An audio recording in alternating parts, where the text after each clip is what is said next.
folks, welcome back to the 20th Century Dude channel. This was certainly a hard entry to pick two movies for, as I've had to sift through 6 movies and ended up coming up with these two. One is a horrific abomination of a movie called Cabin Boy, and another is a faith-based project from the Kendrick brothers called Flywheel. Now, I know what you're thinking. Why on earth are you reviewing Christian films? Faith films suck. Unsubscribe. No. Hold on. There is a good reason why I picked what I picked. I know there is the reputation that faith-based films are terrible, and there are a good deal of them that are, well, legitimately not good. Thankfully, there are always a few that outshine the bad. I know they can't all be the Ten Commandments. Anyway, moving on. The first movie of today's Features of the Month review is the 1990s Chris Elliott comedy, well, if you want to call it that, called Cabin Boy. Cabin Boy is, well, special to say the least. It really is. It's probably one of the most perplexing movies I've ever seen.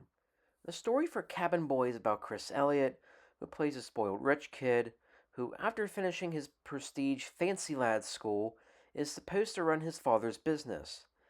However, after being tossed by his limo driver, probably for good reason, he goes to the wrong town and ends up with a bunch of disgruntled sailors who can't stand rich people such as himself. Then the rest of the movie kind of happens, and it's very hard to describe the plot properly. But I will make a few big pointers. At one point, there is a terrible sea storm, and one of the sailors' sons falls off the side into the water, but at no point during the movie do they even remotely go back to this kid. Is he alive? Is he dead? Is he stranded on an island somehow? Did he swim to shore or drown? Whatever happened to him? I think the movie even kind of forgot. Then there's like a half man, half shark called Sharky or something that like loves Chris Elliott and well, I don't know. I didn't put this film together. I didn't make this at all. Then there's this scene. Okay. Well, most people would think they were insane if they saw something like that, but luckily I have an open mind about this sort of thing, and I'm not... Now, I know what you're thinking. What could be stranger than a big, fat-ass floating cupcake? Hey, how about one that spits tobacco? See you around, buddy. That's a cute kid. Yep, somebody wrote that once.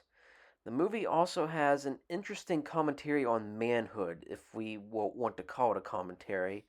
Not like it's a deep movie by any means. So, according to movie, if you're a rich kid that goes to a fancy school and wears fancy boy clothing, or fancy lad as they call it in Cabin Boy, then you're not considered manly enough.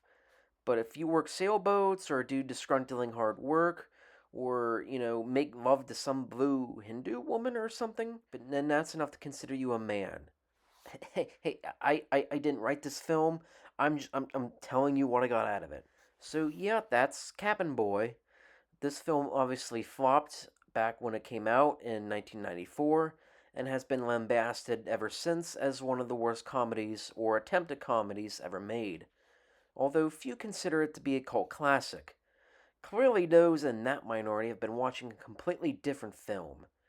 I suppose one can appreciate the over the top bizarre nature of the film, but perhaps if everything had a purpose and made more sense for being in the movie, then the bizarreness would be more welcomed. The film's attempt at humor is also very sophomoric, and I wouldn't be surprised if it laid the foundation for some of the crappy, raunchy comedies we got in the 2000s. Sure, it's unfair to compare it to Citizen Kane. It is a very unreasonable match, but I can't compare it to My Toilet, and The Toilet was better by comparison.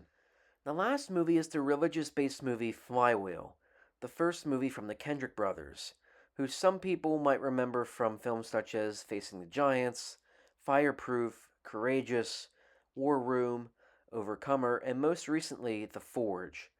Again, there is a deeper reason why I picked this film, and it is due to the fact of why I was in Georgia for a week, but bear with me here, that will be in another video later on. So Flywheel, as you can tell by its budget, was made for only $20,000. It is a very low budget film, and it is painfully obvious, you can tell. Nevertheless, I suppose you do have to start somewhere, Not everyone can start their first film with a $100 million budget, although, to be fair, it's not like modern Hollywood knows what to do with a big budget like that properly. I suppose if I did start to make films back in the early 2000s with the meager resources I currently have, then my films probably wouldn't look that much different by comparison. Anyway, Flywheel is about a dishonest, manipulative car salesman who cheats his customers by selling them used cars for more than what they're worth, and he's influenced his two salesmen to basically do a similar thing. He's terribly demeaning to his pregnant wife, and he's also lost the respect and trust of his son. He's very much a con man by nature, and he even goes as far as to put an empty envelope that's supposed to have money into the offering basket, basically giving the church no money, and even cheats his own pastor. After a televangelist speaks to his soul on the TV, he decides that he's going to make a change, dedicating his car lot to God and become a more honest salesman, much to the ire of his influenced salesmen who eventually desert him. I think part of the story is also influenced by the story of Zacchaeus from the Bible, who you might, remember from Sunday school, who is a taxpayer who cheated people of their money. So, after watching this film, I can already see several complaints that come out of this. 1. The budget isn't good enough and the movie needs actual actors. First off, like I said earlier, you have to start somewhere. Not everyone can have a major budget. Heck, even Clerks was made with $30,000, and look how much success that movie was. Besides, sometimes no name actors can actually go off to do bigger movies. Sometimes you just never know. If we're talking about a filmmaker who's using the meager resources of his church and his hometown of Albany, Georgia, there may not be actors living there anyway. 2. The cinematography and audio suck. Well, to a certain point, yes, I agree. However, it comes down to using what resources you've got. It's not like this film has a professional DP, and since it was made with a traditional home video camera at the time, of course it's gonna look and sound a teensy bit off. 3. It's a film that shoves a message in our face. Yes, while spreading the gospel is good, there are a lot of faith films out there that come off as too preachy and in your face with the holy message. Thankfully, Flywheel isn't a movie where the faith message is too forced, and actually comes off pretty naturally in this world that Kendrick's created. A lot of religious films do also have what I call the Christian cheese, or for some people, the Christian cringe, which does tend to chase a lot of people off from the faith-based film market. A lot of stuff that gets dumped onto pure flicks does tend to suffer from this as well. Messages can be good in films, especially if it deals with the holy subject matter, but I do think quality also equally matters for a film as well. However, concerning shoving messages in our face, it's not exactly anything new from Hollywood these days. After all, we've had to deal with over an entire decade's worth of woke crap churned out by woke Hollywood, which prioritized their woke message over quality of story, and of course, prioritizing pandering to the 1% audience. So if people are going to criticize this for, quote, spreading a message, well, I can think of much worse. I might also add that it might have been better if it were a 90-minute movie rather than pushing 2 hours. It's about 15 to 20 minutes longer than it should be, and it does start to drag near the end, but there are worse movies that drag on for too long, I suppose. So, overall, between the two films, which one is the best of the two?